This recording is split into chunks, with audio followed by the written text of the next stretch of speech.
નમસ્કાર, આપ જોઈ રહ્યા છો પ્લેગ્રાઉન્ડ ધ સ્પોર્ટ્સ શો ને હું છું જય શર્મા. તો ઇંગ્લેન્ડ અને ઇન્ડિયા વચ્ચેની ટેસ્ટ મેચ હાલ રોમાંચક બની છે. ઇંગ્લેન્ડને મેચ જીતવા માટે 350 રન અને ભારતને 10 વિકેટની જરૂર છે.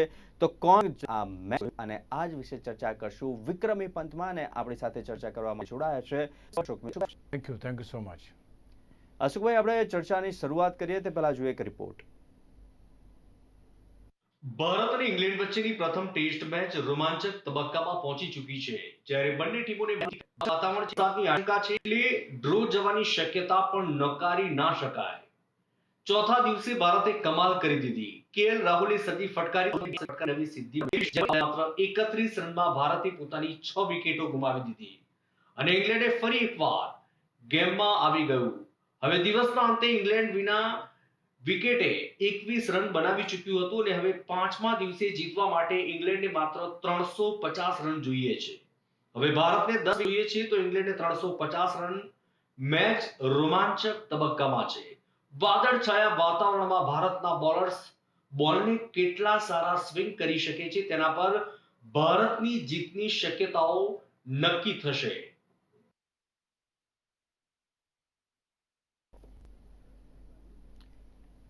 તો ભારત અને ઇંગ્લેન્ડ વચ્ચે રમાઈ રહેલી ટેસ્ટ મેચનો આજે 5મો દિવસ, અને હાલની જો વાત કરીએ તો અશોકભાઈ, આપણે ચર્ચાની શરૂઆત કરીએ તો અત્યારે લંચ ટાઈમ છે અને લંચ ટાઈમની અંદર 117 રન થયા છે અને 254 રનની હવે જરૂર છે. કઈ તરફ જઈ રહી છે મેચ? બિલકુલ. એક ગઈકાલે એટલી બધી અપેક્ષા હતી કે ભારતે જે રીતે બેટિંગ કરી ત્યાર પછી એમ લાગતું હતું કે જસપ્રીત બુમરાહ એટલે કે ફોજ આપણને એક સારું પરિણામ આપી શકશે, પણ અત્યાર સુધી એટલે કે લંચના સમય સુધી ઇંગ્લેન્ડની એક પણ વિકેટ પડી નથી. આ એક બહુ મહત્ત્વની બાબત કહી શકાય, કારણ કે જે ફાઇટબેક ઇંગ્લેન્ડ કરવા ચાહતું હતું એ પ્રકારની ફાઇટબેક અહીંયા જોવા મળી રહી છે. ભારત પાસે સિવાયના બોલર્સ એટલા પ્રભાવશાળી નથી, એ પણ ક્યાંક અહીંયા આગળ જોવા મળી રહ્યું છે. બોલિંગ બધાય પણ એવા કોઈ ચાન્સીસ મળ્યા હોય કે એવે બહુ સ્વિંગ થયા હોય એવું કંઈ આજે જોવા મળ્યું નથી. મોરલેસ અત્યાર સુધીની એ સ્ટેબલ કન્ડિશન્સ છે. ઓફકોર્સ સમ ડિલિવરીઝ આર કીપિંગ લો, અમુક બોલ નીચે રહે છે, પણ અત્યાર સુધી રમી રહ્યા છે અને જે પાર્ટનરશિપ બની રહી છે ભારતની ઊંઘ ઉડાડી દે એમને બસ છે જીતવા માટે. લંચ પછીનો આખા 2 સેશન છે. આ 2 સેશન્સમાં કઈ રીતે ભારતીય બોલર્સ વિકેટ લે છે, પહેલી વાત. બીજી વસ્તુ એ કે કઈ રીતે ઇંગ્લેન્ડના બેટર્સ રમે છે, કારણ કે બની શકે કે વિકેટ એક પણ પડી નથી એટલે આ બેટ્સમેનો ખભા ઉચકે અને ત્યાર પછી જે એમની બાસબોલ ક્રિકેટ એટલે કે ફાસ્ટ ક્રિકેટ જે બેઝબોલમાં રમાય છે એ પ્રકારની ક્રિકેટ રમવા માટે જાણીતા છે. તો એ પ્રકાર અને ફર્સ્ટ ઇનિંગમાં રમ્યા છે. જો એ રમવાનું શરૂ કરે તો ભારત માટે મુશ્કેલી ઊભી થઈ શકે છે કે આજે ભારતે 5-5 સેન્ચુરીઝ મારી છતાં પણ જો એ મેચ બચાવી ના શકે એવી પરિસ્થિતિ થવી જોઈએ નહીં. નંબર 1. બીજા ડ્રો થઈ જાય તો પણ ભારત માટે ક્યાંક ને ક્યાંક એમ થાય કે આટલું બધું સારું ભારત રમ્યું તે છતાં પણ ભારતે પોતાના ઇંગ્લેન્ડની 10 વિકેટો લેવામાં સફળ કરવી નહીં. આપણે ભારતની ક્ષમતા કેટલી આજે એ પણ સાથે આજે તો બુમરાહ છે, પણ જો ધારો કે 5માંથી 1 2 કે 3 મેચો રમવાનો છે, બાકીની મેચમાં નહીં રમે, ત્યારે બોલિંગ આક્રમણનું શું? અહીં આગળ નથી જાડેજાને એટલો ટર્ન મળ્યો કે નથી કોઈ એવા સ્વિંગ મળ્યા એક્સ્ટ્રા ઓર્ડિનરી. જે જસપ્રીત બુમરાહની જે બોલિંગ છે એ લોકો શાંતિથી રમી નાખે ફોર ધ રન્સ. એ મિડન ઓવર જાય તો એમને ચાલે છે.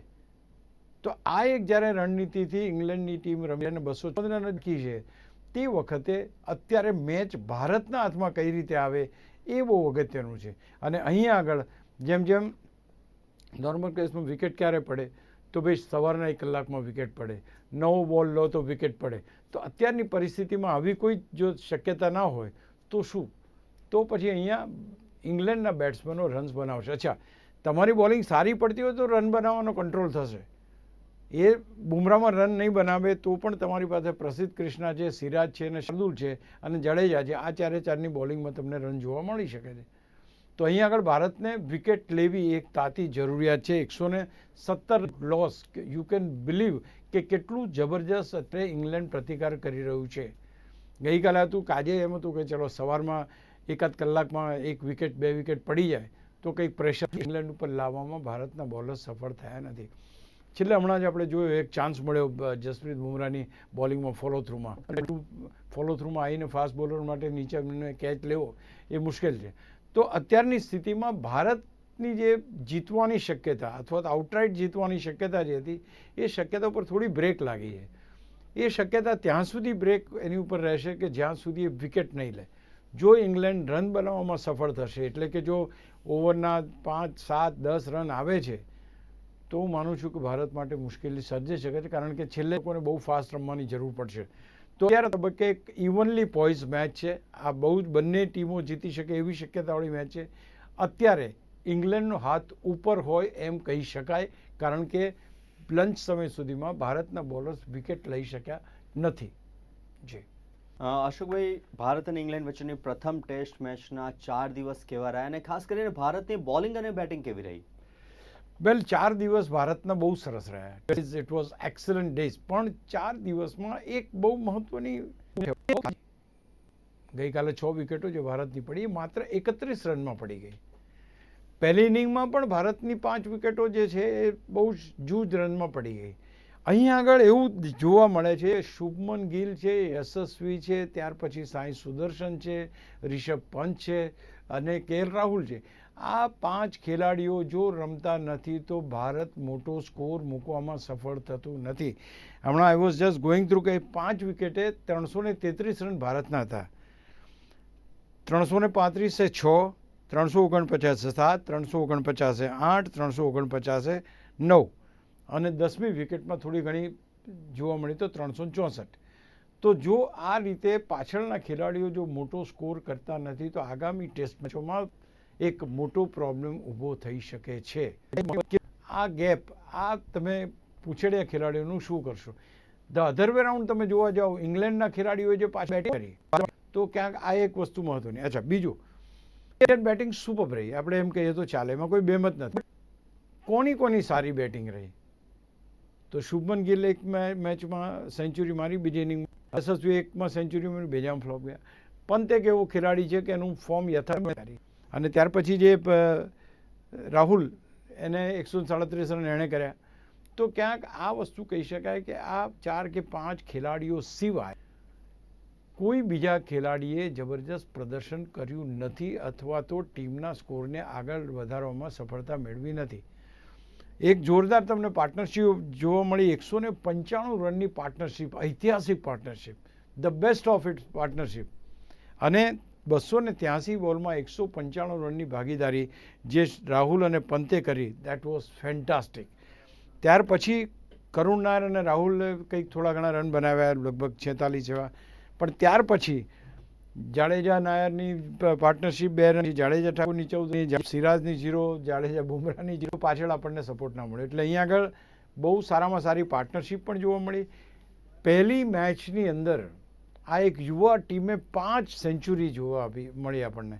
That is happen the first time ભારતે આ રીતના પ્રદર્શન.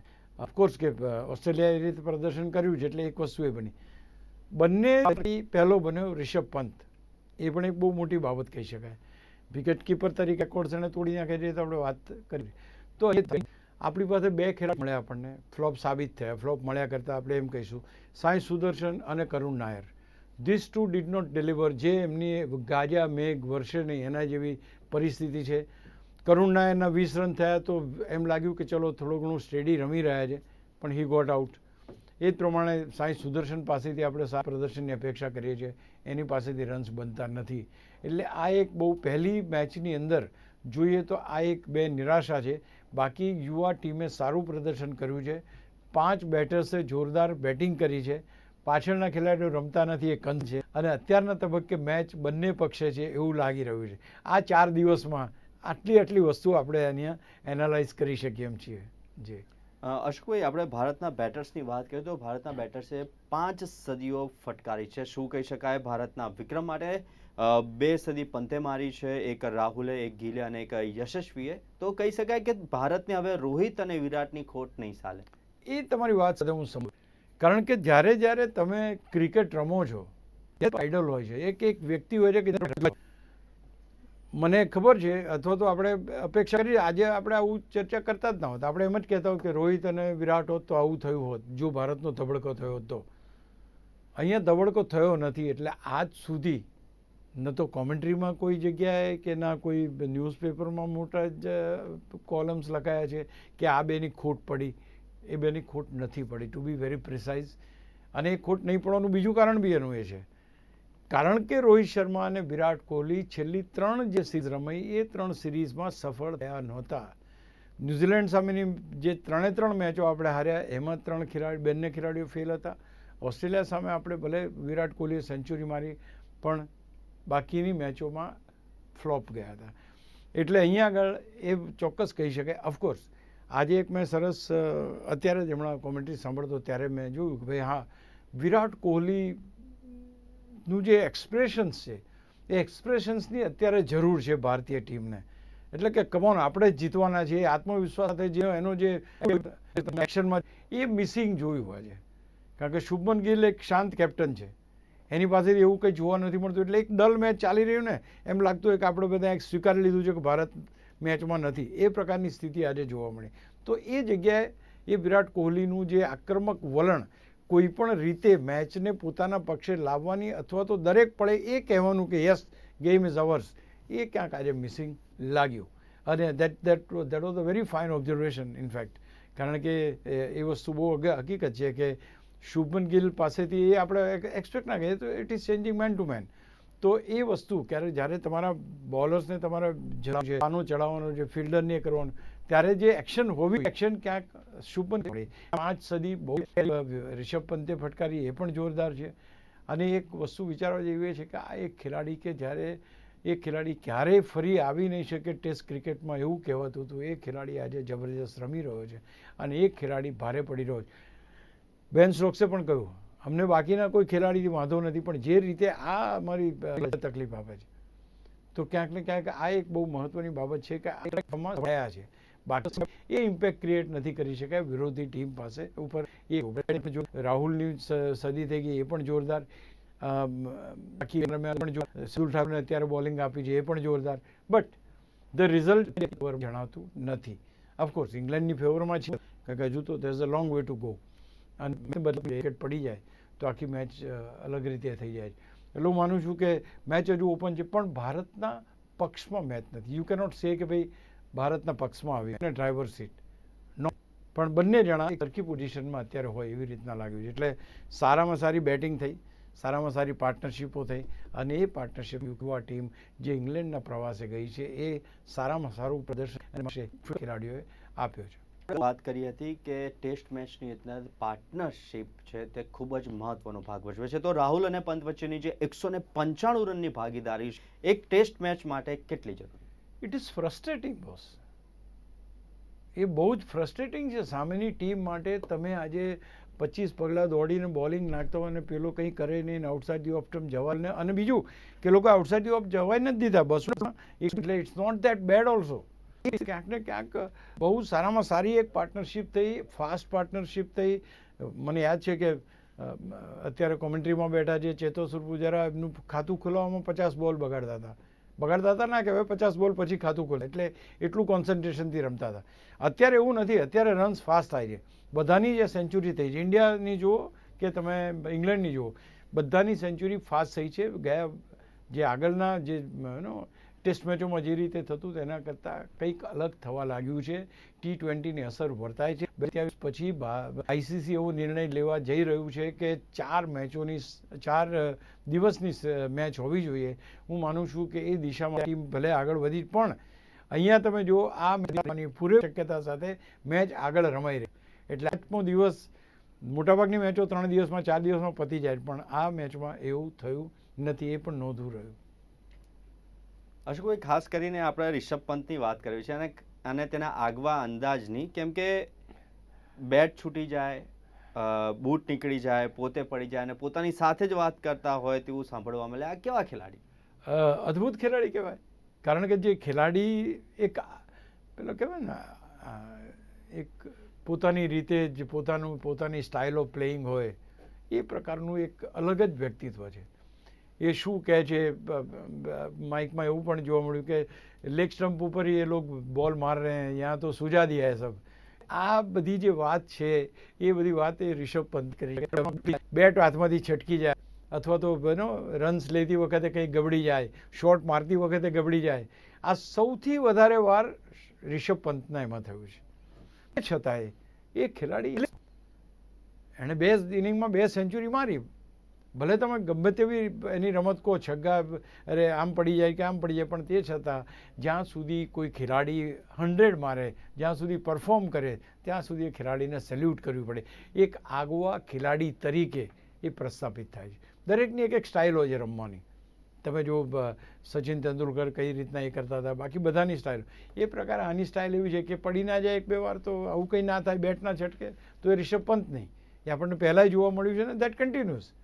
પહેલી ઇનિંગમાં જોવા મળ્યું, બીજી ઇનિંગમાં જોવા મળ્યું, પહેલી સેન્ચુરીમાં જોવા મળ્યું, બીજી સેન્ચુરીમાં જોવા મળ્યું. તો એક અલગ વ્યક્તિત્વ છે અને જ્યાં સુધી ભારતને રન્સ આપે છે ત્યાં સુધી ડેફિનેટલી ભારત માટે સારામાં સારું છે.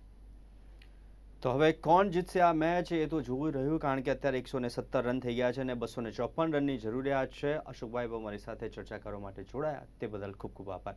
Thank you. તો આવી જ રીતના દરેક સ્પોર્ટ્સ ઇવેન્ટ્સના પ્રિવ્યુ, રિવ્યુ, એનાલિસિસ અને ડિસ્કશન માટે જોતા રહો પ્લેગ્રાઉન્ડ ધ સ્પોર્ટ્સ શો. નમસ્કાર.